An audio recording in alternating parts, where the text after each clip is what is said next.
Hello everyone, welcome back to TP studies. ఇవాల్టి daily current affair question చూసేద్దాం.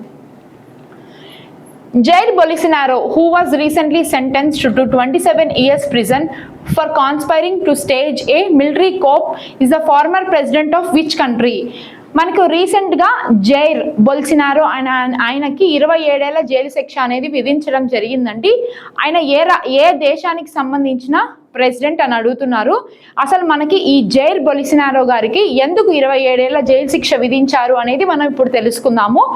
ఆయన 2019 నుంచి 2019 నుంచి 2022 వరకు బ్రెజిల్ దేశానికి ప్రెసిడెంట్గా ఉండడం జరిగిందండి. ఆయన పదవీ కాలం పూర్తయిన తర్వాత ఎలక్షన్లో ఆయన ఓడిపోవడం జరిగింది. మళ్ళీ అధికారం కోసం కొన్ని కుట్రలు అనేవి చేయడం జరిగిందండి. ఆ కుట్రలు అనేవి మనకి బ్రెజిల్ గవర్నమెంట్ ఐడెంటిఫై చేసి ఆయనకి 27 ఏళ్ల జైలు శిక్షని విధించడం జరిగింది. సో మనకు ఏ దేశానికి ఆయన ప్రెసిడెంట్గా పని చేశారు అంటే ఆప్షన్ నెంబర్ 1 బ్రెజిల్ అండి. ఆప్షన్ నెంబర్ 1 బ్రెజిల్ అనేది correct answer. Thank you and have a nice day.